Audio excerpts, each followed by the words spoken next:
आप सभी को प्रेज द लॉर्ड, जय मसीह की। पिछले वीडियो में हमने सीखा था कि संडे स्कूल में कैसे पढ़ाएं। आज हम सीखेंगे सीखने के विभिन्न प्रकार क्या क्या होते हैं, जिनमें सबसे पहला है देखकर सीखने वाला। जिन चीजों को बच्चे देखते हैं उन चीजों को वो याद रखकर सीख पाते हैं, और साथ ही वो बोल और सुनकर सीखने वाले होते हैं। जब हम बोलते हैं और बच्चे वो सुनकर दोहराते हैं तब वे सीखते हैं। तीसरा है स्पर्श से सीखने वाले। जब हम बच्चों को किसी अनुभव के द्वारा सिखाते हैं तब वे सीखते हैं। चौथा है शारीरिक गतिविधि से सीखने वाले। बच्चे स्पर्श और अनुभवों के माध्यम से सबसे अच्छी तरह से सीखते हैं। वे जानकारी को समझने और याद रखने के लिए केवल सुनने या पढ़ने के बजाय अपने शरीर और गति का उपयोग करते हैं।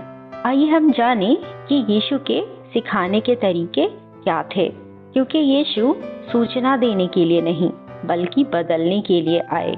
वे अधिकार के साथ बात किया करते थे, जिनमें हम इस बात को जानेंगे सबसे पहले कि बाइबल हमारा परम अधिकार है और हमें उसी से बच्चों को सिखाना है, और साथ ही हमें खुली बाइबल से सिखाना है। सीधे बाइबल से ही पढ़कर उन्हें सिखाएं, और वैसे ही बाइबल की किताबें पढ़ाना शुरू करें, और साथ ही बच्चों को अपनी बाइबल लाने के लिए उत्साहित करें और उन्हें पाठ पढ़ने के लिए उत्साहित करें। और यीशु भी कहानियां बताकर लोगों को सिखाया करते थे, और यीशु ने लोगों को चौंकाया भी।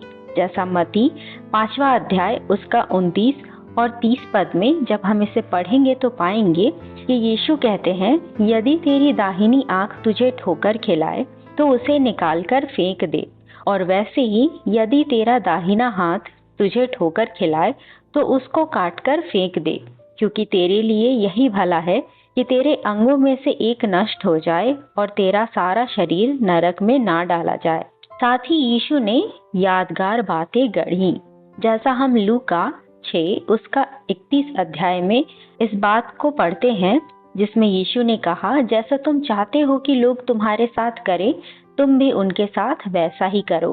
साथ ही यीशु ने प्रश्न पूछे, जैसा हम मत्ती 16 अध्याय उसका 26 पद में इस बात को पढ़ेंगे, जिसमें यीशु ने कहा, यदि मनुष्य सारे जगत को प्राप्त करे और अपने प्राण की हानि उठाए तो उसे क्या लाभ होगा, या मनुष्य अपने प्राण के बदले क्या देगा। और यीशु ने दृश्य चित्रण का भी इस्तेमाल किया, जैसा मत्ती उसका 13 अध्याय में हम पढ़ेंगे बीज बोने वाले दृष्टांत के बारे में, जिससे यीशु ने लोगों को सिखाया। साथ ही यीशु ने दोहराव का इस्तेमाल किया, जैसा मरकुस 8वां अध्याय उसका 31 पद में हम पढ़ेंगे तो इस बात को जानेंगे कि यीशु ने अपने मृत्यु के बारे में बार बार चेलों को बताया, और यीशु ने अनुभव का समय बनाया। जैसा लूका 9वां अध्याय उसका 1 से 6 पद में हम इस बात को जानेंगे कि यीशु ने 12 प्रेरितों को सब दुष्टात्माओं और बीमारियों को दूर करने की सामर्थ और अधिकार देकर सुसमाचार प्रचार करने भेजा। साथ ही यीशु ने हास्य का इस्तेमाल किया, जैसा मत्ती 19 अध्याय उसका 24 पद में हम इस बात को पढ़ेंगे कि यीशु ने कहा कि परमेश्वर के राज्य में धनवान के लिए प्रवेश करने से ऊंट का सुई के नाके में से निकल जाना सहज है।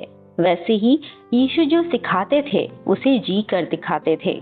जैसा लूका 5वां अध्याय उसका 16 पद में हम इस बात को पढ़ेंगे कि यीशु जंगलों में अलग जाकर प्रार्थना किया करता था, और आज वो हमसे भी अपने द्वारा इन बातों को सिखाता है कि हम भी जैसा वो चाहता है वैसा करें। हम उम्मीद करते हैं कि आज आपने इस वीडियो के द्वारा से कुछ सीखा होगा। ऐसे ही वीडियो से और भी सीखने के लिए आप हमारे इस चैनल को सब्सक्राइब करें, इंस्टाग्राम पर हमें फॉलो करें, जिसका लिंक हमने डिस्क्रिप्शन बॉक्स पर डाल दिया है। साथ ही इस वीडियो को लाइक, कमेंट और दूसरों से भी शेयर करें ताकि वो भी इससे सीख सके।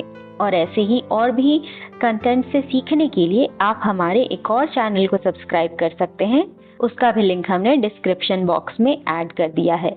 हमारे वीडियो को देखने के लिए आप सभी का थैंक यू। प्रभु आप सभी को आशीष दे। मिलते हैं अगले वीडियो में।